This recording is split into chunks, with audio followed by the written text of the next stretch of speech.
चल रही थी अपनी यूनिट स्पेक्ट्रोस्कोपी चल रही है। स्पेक्ट्रोस्कोपी का ये अगला टॉपिक है।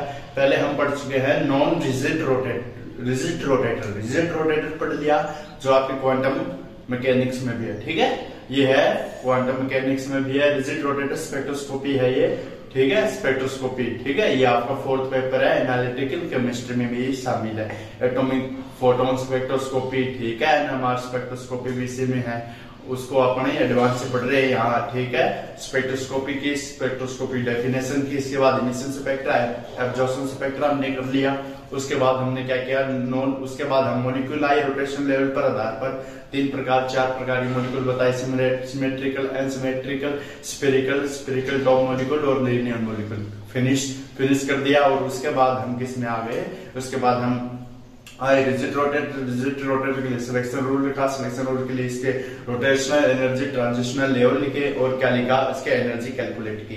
आज हम इस पर रोटेशनल एनर्जी ट्रांजिशनल लेवल लिखेंगे, नॉन रिजिड रोटेटर के एनर्जी कैलकुलेट करेंगे। मोस्ट इंपोर्टेंट टॉपिक, ठीक है। देखिए यहाँ पर नॉन रिजिड रोटेटर, सबसे पहले किसी चीज को पढ़ने से पहले हमें क्या पढ़ना होता है, उसकी डेफिनेशन क्या है। नॉन रिजिड यानी ये क्या नहीं कर सकता, मुक्त रिजिड रोटेट नहीं कर सकता। तो इसलिए हम क्या करेंगे, जब ये रोटेट करेगा तो इसमें क्या हो जाएगा, बॉन्ड लेंथ का मान चेंज हो जाएगा और बॉन्ड लेंथ क्या हो जाएगी, इंक्रीज हो जाएगी। इसलिए क्या है, नॉन रिजिड रोटेटर है। इसके लिए हम क्या लिखेंगे, in this system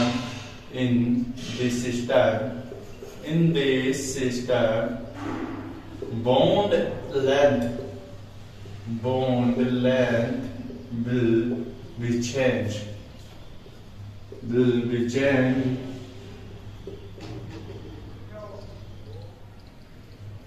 so it is called non-rigid rotator, ठीक है। ये है इसकी डेफिनेशन। आपसे पूछ ले कोई नॉन रिजिड रोटेटर क्या होता है, यानी जो क्या करता है, रोटेट करता है, लेकिन बॉन्ड लेंथ क्या हो जाती है, चेंज हो जाती है। कुछ कंडीशन कुछ यहाँ पर बताऊंगा, देखिए, ठीक है। नॉन रिजिड रोटेटर के लिए फर्स्ट पॉइंट इसमें निकल के सामने आता है अपने पास, ठीक है। इसके लिए अपनों ने एक समीकरण पढ़ी थी रिजिड रोटेटर के लिए, B इक्वल टू क्या पढ़ा था, B equal to H/8 pi I square, ठीक है। और ये नोट पढ़ा था 8 पाई आई स्क्वेयर, ठीक है, ये पढ़ा था। आई क्या था, मोमेंट ऑफ इनर्शिया। आई क्या था, मोमेंट ऑफ इनर्शिया। तो अपने पढ़ा था H/8 पाई आई स्क्वेयर, ठीक है। B equal to 8/H I square, ठीक है। आई सी मान लेते हैं, ठीक है, I C moment of inertia है, ठीक है। B क्या था, रोटेशनल कांस्टेंट, लिख देता हूं शॉर्टर में आरसी लिख देता हूं, रोटेशनल कांस्टेंट। आई था MI यानी मोमेंट ऑफ इनर्शिया, जड़त्व आघूर्ण।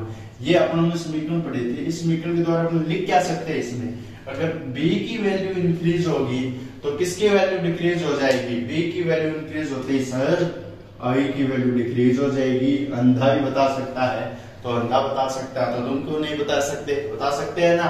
तो इसकी वैल्यू डिक्रीज हो जाएगी, इसकी इंक्रीज हो जाएगी। Moment of inertia decrease, then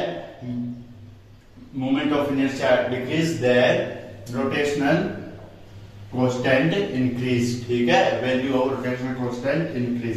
और ये सभी वैल्यू किस में होती है, सेंटीमीटर इनवर्स में। ये क्या थी, एक प्रकार की एनर्जी थी, ठीक है। एनर्जी में भी, ठीक है, एनर्जी पढ़ी थी, ये अपन ने आर से पढ़ा। इसके लिए अपन लिख सकते हैं इस प्रकार की बात, 2 नंबर पे ये लिख सकते हैं अपन, 2 नंबर पे क्या लिख सकते हैं, जो इक्विलिब्रेशन का मान होता है या रोटेशन एनर्जी इंक्रीज होगी, जे वैल्यू मिनिमम होगी, तब क्या होगा, इक्विलिब्रेट स्पेक्ट्रम लाइंस, यानी अपन क्या करेंगे, जे वैल्यू मिनिमम। सर ये जे क्या है, मैंने बताया था आपको, जे क्या है, मिनिमम रोटेशन ट्रांजिशनल लेवल है ये जे, ठीक है। BJ+1 पढ़ा था, पीछे वाला लेक्चर देखे बच्चों जाकर, BJ+1 सेंटीमीटर इनवर्स, ये पढ़ा था हमने। MSc प्री क्लास चल रही है, ये पढ़ा था हमने।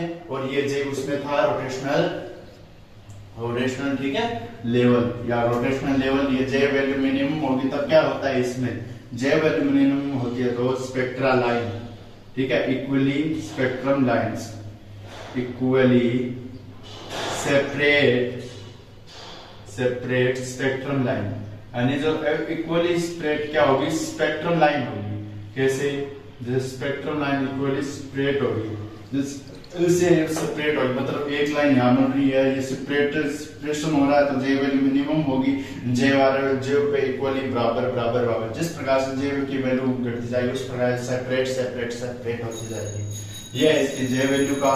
दूसरा है, अगर अपन क्या करते हैं, अगर अपन जे की वैल्यू बढ़ा देते हैं, जे वैल्यू इंक्रीज, जे वैल्यू इंक्रीज, इसमें अपने को लिखना है थ्योरेटिकल टाइप में, ठीक है। Then when J value increase, then rotational transitional level energy, rotational transitional level energy, transitional level energy increase, ठीक है।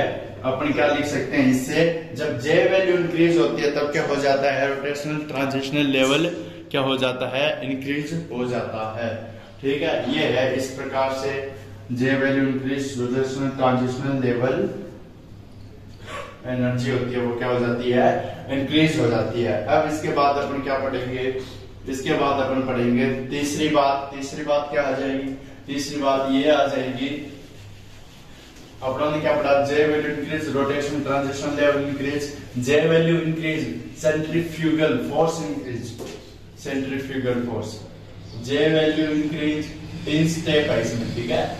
J वैल्यू इंक्रीज या बढ़ रही है, इसका मतलब इंक्रीज ही होता है, तो हम क्या कर देंगे, rotational centrifugal force, centrifugal force पता है क्या होता है, जो सेंटर के कारण फ्यूगल होता है, ठीक है, सेंटर के कारण फोर्स इंक्रीज यानी अपकेंद्रण। आप मैं समझा देता हूँ इसको, क्या होता है, सेंट्रीफ्यूगल फोर्स होता है जब मान लीजिए आपके पास एक पत्थर है, उसको आपने क्या बंधा, रस्सी से उसको बांध दिया, बाद में आप जब उसे घुमाते हैं तो जिस प्रकार से एक ऑर्बिट होता है, उसी प्रकार से सूर्य के, चंद्रमा, ग्रह चक्र, उसी प्रकार से जो फोर्स लगता है उनके बाहर के, और वो तो होता है आपके अपकेंद्रीय, और जो अंदर लगता है वो होता है अभिकेंद्रीय। तो अपकेंद्रीय फोर्स किसी सेंट्रीफ्यूगल मशीन पड़ा होगा, उसी प्रकार से जो फोर्स अंदर की ओर लग रहा है ना उसके चक्कर के, वही सेंट्रीफ्यूगल फोर्स है। यानी जब वो रोटेट करेगा मॉलिक्यूल, और जो उसके अंदर की ओर फोर्स लगेगा, जिसके कारण वो क्या है, अंदर की ओर खींचा चला जाएगा, उसको सेंट्रीफ्यूगल फोर्स नाम दे दिया जाएगा। यही है, इसमें सेंट्रीफ्यूगल फोर्स भी क्या हो जाता है, इंक्रीज हो जाता है। लास्ट में क्या आ जाती है, बॉन्ड लेंथ, ठीक है। इसके बॉन्ड लेंथ भी पता होना चाहिए, बॉन्ड लेंथ इंक्रीज हो जाएगी, बॉन्ड लेंथ इंक्रीज हो जाएगी तो क्या हो जाएगा, जो रोटेशन ट्रांजिशन लेवल है वो 2b पर ना आगे धीरे धीरे आगे बढ़ जाएगी। स्पेक्ट्रा पढ़ा था ना, 2b 4b 6b 8b, उसी प्रकार से जो 2b का डिफरेंस था वो 2b पे आ रहा था, तो अगली लाइन स्पेक्ट्रम लाइन 2b से थोड़ी आगे प्राप्त हो जाएगी, बॉन्ड लेंथ इंक्रीज होगी। बॉन्ड लेंथ क्या हो जाती है, बॉन्ड लेंथ क्या होती है, पहले ये तो समझ लीजिए। बॉन्ड लेंथ होती है, मान लीजिए मेरे पास दो न्यूक्लियस है, न्यूक्लियस के बीच की जो दूरी होती है उसे बॉन्ड लेंथ किया जाता है। बॉन्ड लेंथ मान लीजिए जितनी ज्यादा होगी बॉन्ड उतना ही कमजोर होता है, और जितनी कम होती है बॉन्ड उतना ही ताकतवर होता है। भगवान का सब, तो सिंगल बॉन्ड, डबल बॉन्ड या ट्रिपल बॉन्ड कौन सा ज्यादा होता है, तो अपन क्या कर सकते हैं, सिंगल बॉन्ड हमेशा ज्यादा ताकतवर होता है डबल व ट्रिपल बॉन्ड से, ठीक है। ये आपके इनऑर्गेनिक वाले सर ने बताया होगा।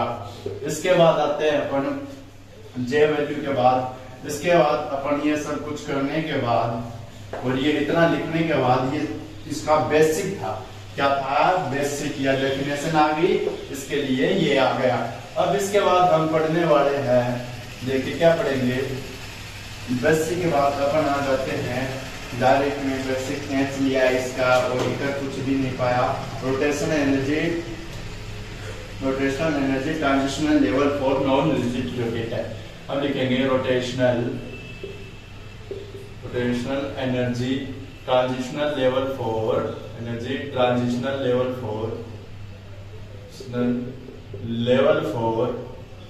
नॉन रिजिड रोटेटर,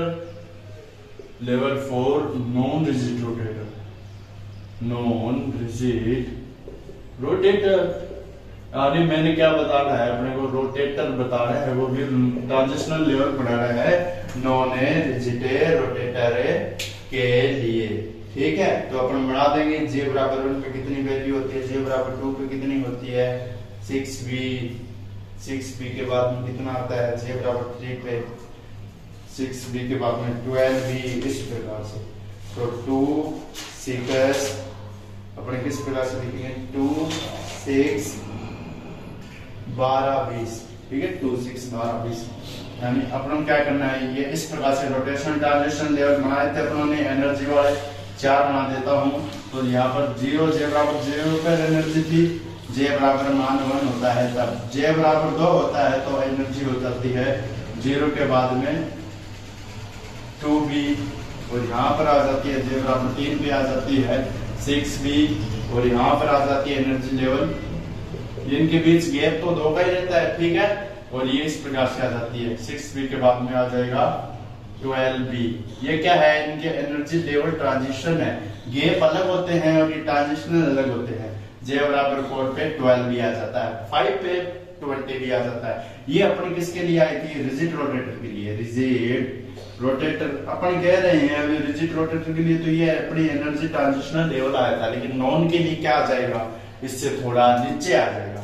मान लीजिए j बराबर 0 है तो उसके लिए j बराबर 0 यहाँ पर होगा, j बराबर 1 का मान लगभग यहाँ पर प्राप्त होगा, j बराबर 3 वो यहाँ पर होगा, तो j बराबर 0, j बराबर 1, j बराबर, ठीक है, थोड़ा नीचे आ रहा है, 2b का मान है इससे थोड़ा नीचे आ रहा है, इस प्रकार से नीचे आ रहा है, यानी इसके लेवल में नहीं आएगा। इसी प्रकार तो नॉन रिजिड रोटेटर कहते हैं। ये किसके लिए होगा, स्पेक्ट्रा, और ये किसको दर्शा रहा है, नीले वाला नॉन रिजिड रोटेटर को, energy transition level, energy transition level for rigid rotator, ये दर्शा रहा है, ये अपनी हुई बात। अब इसके बाद हम बताने वाले हैं एनर्जी, रोटेटर एनर्जी कितनी निकल के आती है, तो अपन क्या लिखेंगे, रोटेट एनर्जी कितनी निकल के आती है, ये आप बताइए, तब तक रोटेट एनर्जी बताएंगे आपको कितनी निकल के आती है।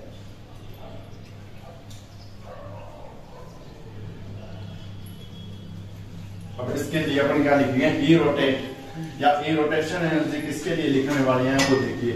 ई रोटेशन एनर्जी लिखेंगे अपन नॉन रिजिड रोटेशन के लिए, रोटेटर के लिए, तो ई रोटेशन एनर्जी आ जाएगी, ई रोटेशन एनर्जी आ जाएगी नॉन रिजिड रोटेटर के लिए, तो बी जे प्लस 1 वाली है, कोई दिक्कत नहीं है सर।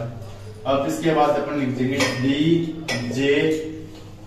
जे स्क्वायर जे प्लस 1 की स्क्वायर सेंटीमीटर इनवर्स। ये अपनी आ जाती है रोटेशन एनर्जी, क्या आ जाती है, रोटेशन एनर्जी निकल के सामने आती है इतनी, ये रोटेशन एनर्जी ROT, ठीक है, और ये लेवल है, तो रोटेशन एनर्जी है। यहाँ पर डी क्या है सर, डी, और बी क्या है, रोटेशन कांस्टेंट, रोटेशनल कांस्टेंट, और ये क्या है, डी आपके है नॉन रिजिड रोटेटर के लिए डेस्ट्रोक, तो क्या है ये डेस्ट्रोशन कांस्टेंट, ये क्या है, डेस्ट्रोशन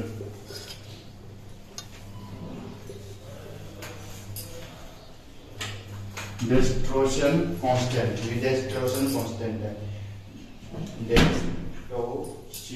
डेस्ट्रोशन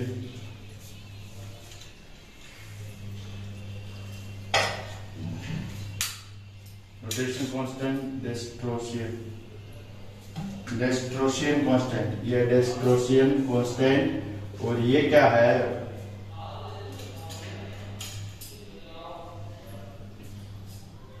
रोटेशन कांस्टेंट, ठीक है, ये रोटेशन कांस्टेंट है, ये डेस्ट्रोशन कांस्टेंट है। इस प्रकार से अपनी वैल्यू पूरी हुई है रोटेशन एनर्जी लेवल। इसके बाद अपन सिलेक्शन रूल पढ़ेंगे, क्या पढ़ेंगे, सिलेक्शन रूल में अपन दो प्रकार की एनर्जी ली थी, एक डेल ई जे प्लस 1 वाली और डेल ई जे वाली। जे प्लस 1 का मंत्र क्या होता है, अंतर ये होता है, यानी जब मॉलिक्यूल जिस स्थिति में है, अब ये जो जिस लेवल पे जाएगा वो ई जे प्लस 1 पे जाएगा, अब जो बिल्कुल विश्राम अवस्था में वो ई जे आ गया है, ठीक है। अब इसके बाद अपन दो एनर्जी लेवल की जरूरत पड़ेगी, पहले सिलेक्शन रूल पढ़ेंगे। सिलेक्शन रूल के लिए बेसिक वही लिखेंगे जो पहले लिखा था। सिलेक्शन रूल होता क्या है, यानी सिलेक्शन रूल वह रूल होता है जिसमें क्या हो जाती है, रोटेशन एनर्जी को क्या कर लिया जाता है, सिलेक्ट या चयन कर लिया जाता है। सिलेक्शन रूल मैंने बताया था, सिलेक्शन रूल, ठीक है, सिलेक्शन रूल के लिए अपन क्या लिखेंगे, अगर ट्रांजिशन ई जे से J+1 में हो रहे हैं तो वो है अलाउडेड ट्रांजिशन। यानी कैसे हैं, उनको क्या है, अनुमति है, हाँ भाई ऐसा हो सकता है, पॉसिबल है। लेकिन अगर ट्रांजिशन EJ से डायरेक्ट J+2 में हो रहे हैं तो वो है फोरबिडन ट्रांजिशन। यानी कौन से ट्रांजिशन फोरबिडन है, उनको क्या है, कोई ऐसी नहीं है, वो ट्रांजिशन है वो फोरबिडन ट्रांजिशन है। J+2 वाले उनको क्या है, गिना नहीं जाता है। ठीक है, फोरबिडन है, ये अलाउड है, ऐसा ट्रांजिशन पॉसिबल है, ऐसा नहीं हो सकता, ये है। अब इसके बाद दो समीकरण लिखेंगे अपन, एनर्जी कैलकुलेट करेंगे, energy for non rigid rotator. पहले अपन क्या निकाला, अब ये एनर्जी निकालेंगे। पहले तो अपने एनर्जी ट्रांजिशन निकाले थे, अब की बार इसके लिए एनर्जी निकालेंगे तो दो इक्वेशन की जरूरत पड़ेगी और थोड़ा सा मैथमेटिकल प्रोसेस है। और ये आपको बताया था मैंने, जो एनर्जी रिडक्शन ट्रांजिशन लेवल की है वो किस पर आधारित है, क्वांटम। ठीक है, क्वांटम थ्योरी पर ये आधारित है। Energy for non rigid rotator, energy for non rigid rotator. तो अपन क्या लिखेंगे, मान लीजिए पहले मैं लिख दूंगा EDLJ, यानी क्या है, जो एनर्जी ट्रांजिशन लेवल है वो J बराबर 0 पर ही है। तो एनर्जी ट्रांजिशन लेवल J बराबर 0 पर है, तो अपन क्या समीकरण लिख देंगे, BJ+1 minus DJ²J+1 centimetre inverse. ये अपने समीकरण नंबर 1 बन जाती है, बन जाएगी। अब दूसरी लिखेंगे डेल EJ से J+1। अपन क्या लिखेंगे, जब मॉलिक्यूल J से J+1 में प्रवेश करेगा, प्रारंभिक से J+1 रोटेशन ट्रांजिशन लेवल में जाएगा, तो अपन J बराबर J+1 रखना है, बस इतना चेंज करना है। डेल EJ का मान रख देंगे J का मान रख दिया J+1 ठीक है, J+1, इसका मान J+1 और +1। ठीक है, डायरेक्ट थोड़ा दिमाग लगाएं इसमें, J1 तो J+1 स्क्वायर करूंगा ना, J का मान J+1 रखना है अपने को, और यहाँ पर J+1 स्क्वायर सेंटीमीटर इनवर्स। ये अपने समीकरण नंबर आ जाएगी 2। तो अपन समीकरण नंबर 2 आ गई, फर्स्ट आ गई। तो अपन क्या लिख देंगे, टोटल एनर्जी लिख देंगे। तो टोटल एनर्जी किस प्रकार लिखेंगे, डेल EJ J+1 में क्या लिख देंगे, EJ J+1। तो अपन इसमें एनर्जी लिख देंगे डेल EJ, इसको J+1 EJ J+1, इसको डायरेक्ट EJ J+1 लिख देंगे। अब इन दोनों का अंतर निकालेंगे, अब EJ J+1 का EJ का, तो अपन क्या लिखेंगे, डेल EJ J+1 का अंतर निकालेंगे, तो अपन एक इक्वेशन आगे लिख देंगे इसमें। तो अपन लिख देंगे डेल EJ, इसमें लिख देंगे J+1 में से अपन क्या क्या घटा देंगे, EJ को घटा देंगे। तो J+1 में से घटा देंगे EJ, तो इस प्रकार से क्या घटा देंगे, EJ। अब ये जो मान आया ना अपने समीकरण 3 में समीकरण 1 का मान रखेंगे, J1 वाला मान लिखेंगे, ये J1 वाला मान है, और इसमें से ये घटा देंगे। फिर अपन कुछ इक्वेशन करेंगे। देखिए पहले इसको उतारिए, किस प्रकार से इक्वेशन करनी है ये अपन को पता होना चाहिए।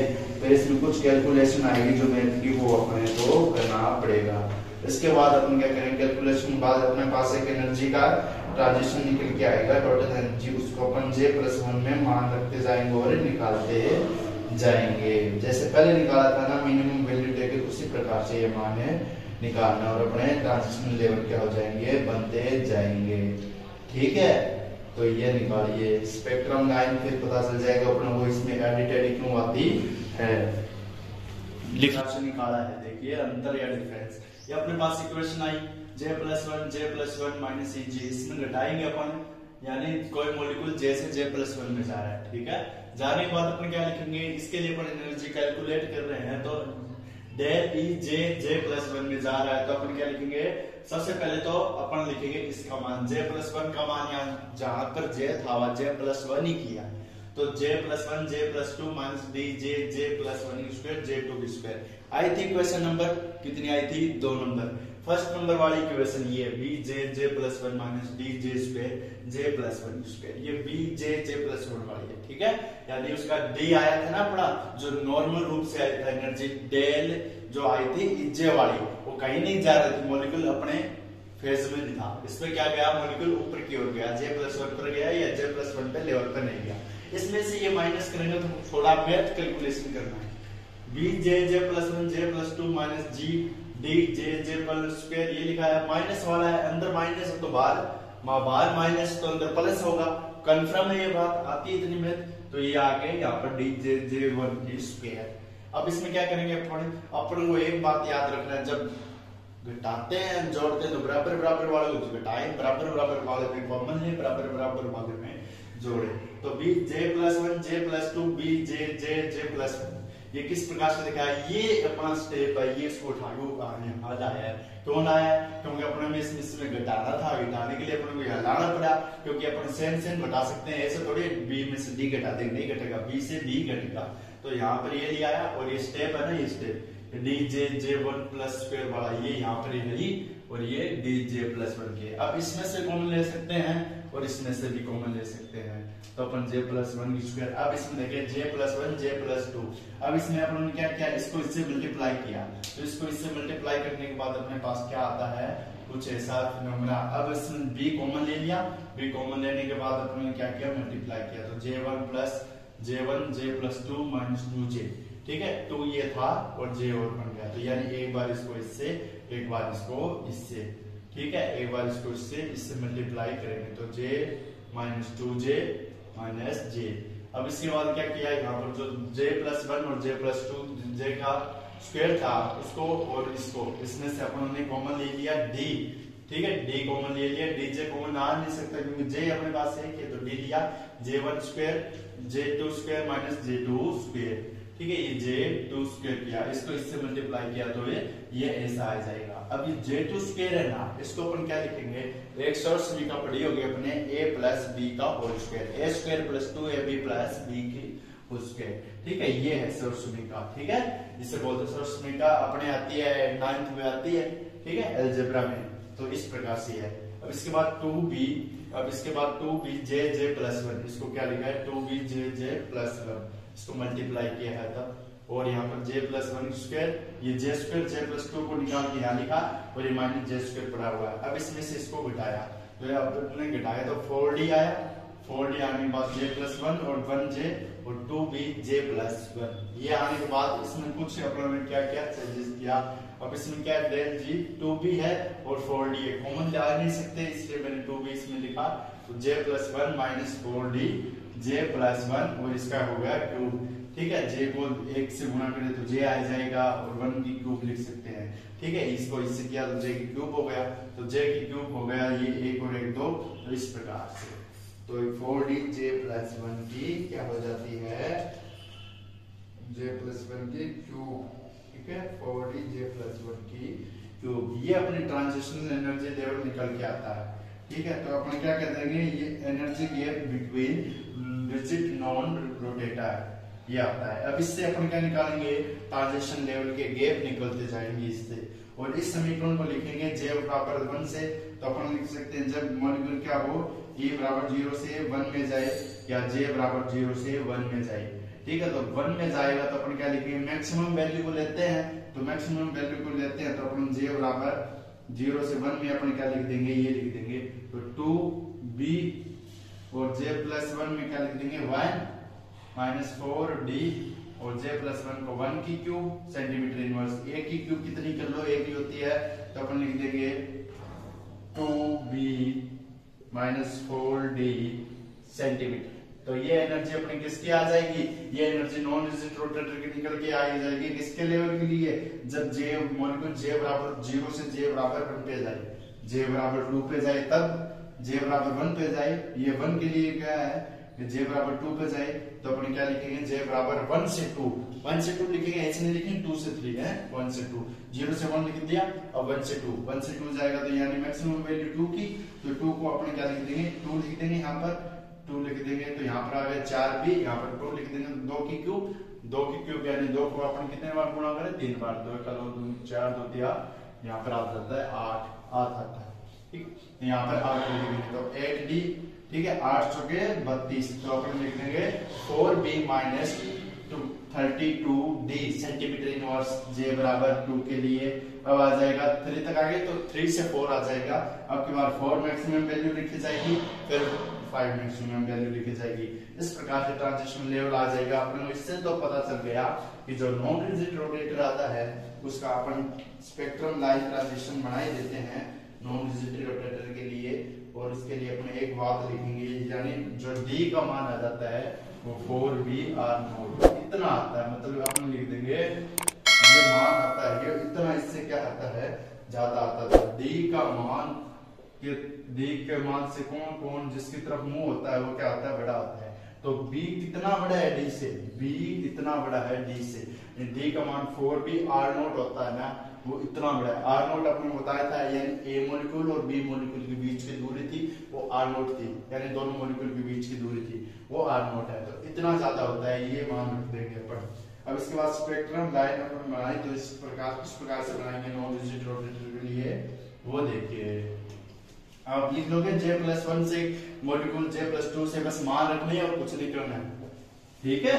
अब देखिए यहाँ पर अपन क्या बनाएंगे, स्पेक्ट्रा बनाएंगे। तो स्पेक्ट्रा बनाने के लिए अपन नॉन रिजिड रोटेटर का स्पेक्ट्रा लिखेंगे,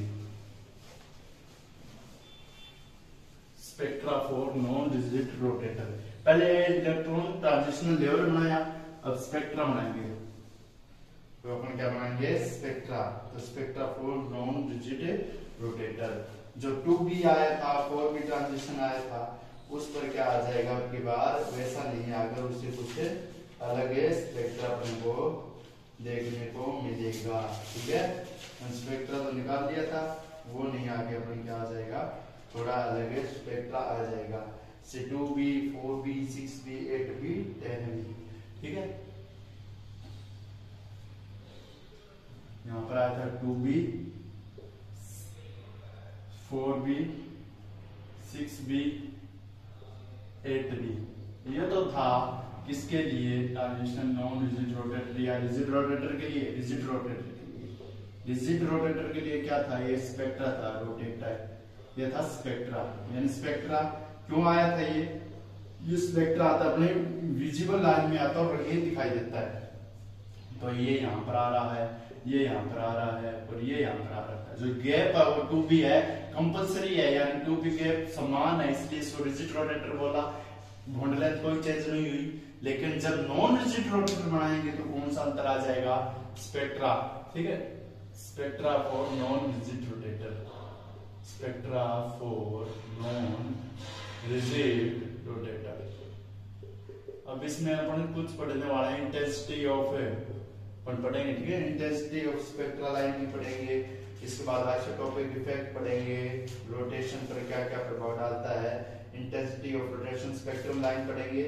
इसके बाद अपन क्या पढ़ेंगे, ये एनर्जी लेवल के बारे में, आइसोटोपिक इफेक्ट के बारे में बात करेंगे। इसके बाद अपन स्टार्क इफेक्ट में आ जाएंगे, ठीक है। तो अपन क्या कहेंगे, ये है और ये है।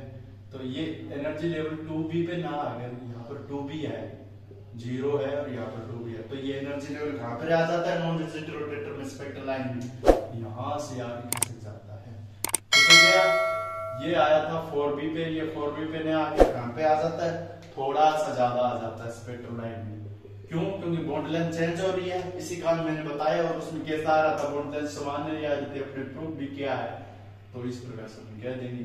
तो ये है spectra for non rigid rotator और रिजिड रोटेटर के लिए। इन दोनों में अपन डिफरेंस कर सकते हैं, दोनों पूछे तो भी अपन निकाल के आना, एक को पूछे तो अपना ही है। जब तक संभावना इसकी होती है आने की रिजिड रोटेटर की, नॉन रिजिड रोटेटर भी शॉर्ट नोट में पूछ लिया जाता है। तो आप क्या करें, इसे याद रखें, equation wise step by step लिखे, और मैंने बहुत ही अच्छे तरीके से ये आपको करवा दिया है, ठीक है। इसके बाद अपने कुछ एक इसके पॉइंट लिखेंगे। पॉइंट लिखने में intensity of rotation, spectrum lines और आइसोटोपिक इफेक्ट, ये दो की चर्चा और कर लेते हैं। आज थोड़ा वीडियो लंबा हो गया है, लेकिन कर लेते हैं जिससे आपको क्या मिले, आपका ये टॉपिक ही कंप्लीट करा दे, रिजिड रोटेटर और इंटेंसिटी वाला। इसके बाद स्टार इफेक्ट, स्टार इफेक्ट के बाद में क्या है, दो प्रकार के इफेक्ट है, स्टार इफेक्ट, फिर एप्लीकेशन ऑफ माइक्रोस्पेक्ट्रोस्कोपी। फिर इसके बाद क्या हो जाएगा, ये जो आपकी है कंप्लीट हो जाएगा। कंप्लीट हो जाने के बाद आपके एनएमआर भी इसी में है, एनएमआर के बारे में चर्चा करेंगे कुछ, ठीक है। उसके बाद कुछ और पॉइंट है, उसके बाद ये यूनिट कंप्लीट हो जाएगी, ठीक है। थोड़ी बड़ी यूनिट है, एमएससी में बड़ी यूनिट ही चलती है, ठीक है। देखें वो intensity of spectrum line, spectrum line में अपन क्या बताने वाले हैं। जो स्पेक्ट्रम लाइन में इंटेंसिटी होती है वो किस पर निर्भर करती है, जितने ज्यादा पार्टिकल होंगे उस पर निर्भर करेगी। यानी क्या करेंगे, intensity of spectrum line depend upon population of particle. Population का मतलब होता है जितने ज्यादा पार्टिकल एनर्जी लेवल में, उस पर ये तीव्रता निर्भर करेगी। इंटेंसिटी का मतलब होता है तीव्रता रोटेशन की, ठीक है। और डीजनरेशन जहां से शुरू हुई है उस लेवल से। अब देखिए मैक्सवेल बोल्ट्जमान डिस्ट्रीब्यूशन लॉ क्या बताया था मैक्सवेल ने, जो एनजे था, एनजे नोड का अनुपात होता है वो इसके बराबर होता है डेल ई अपॉन के टी। परंतु आप डेल ई क्या है, एनर्जी डिफरेंस स्पेक्ट्रम लाइन है, तो एनर्जी डीजनरेसी एनर्जी लेवल पर जे बराबर 0 जे बराबर 1 ये स्पेक्ट्रम लाइन प्राप्त हुई थी। और एनजे जे लेवल पर नंबर ऑफ मॉलिक्यूल और एन नॉट 0 लेवल पर, जिस प्रकार अपन जे बराबर 0 रखते हैं और जे बराबर 1 रखते हैं, उसी प्रकार से ये मॉलिक्यूल और एनर्जी डिफरेंस इस प्रकार से अपन लिख सकते हैं। और एनजे डी जे जे प्लस 1 अपॉन के टी, के क्या है वोल्टेज मान, ठीक है, वोल्टेज मान कांस्टेंट है, ठीक है, नियतांक है।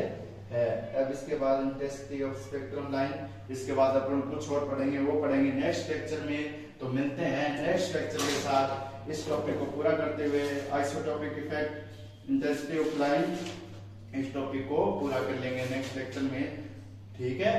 उसके बाद अपन क्या पढ़ेंगे नेक्स्ट लेक्चर पूरा करने के बाद, स्टार्क इफेक्ट है, थोड़ा सा स्टार्क इफेक्ट को भी खत्म कर लेंगे, यानी इसको खत्म ही कर देंगे अपन। उसके बाद एप्लीकेशन ऑफ माइक्रोवेव स्पेक्ट्रोस्कोपी बचेगी, ठीक है। तब तक के लिए मस्त रहिए। इस चैनल को लाइक शेयर सब्सक्राइब जरूर करें, फैला दीजिए जितना ज्यादा फैला सके।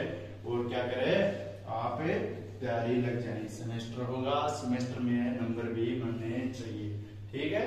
ये है, ओके दोस्तों, बाय, जय श्री राम दोस्तों, ठीक है दोस्तों, मिलते हैं कल नेक्स्ट वीडियो के साथ।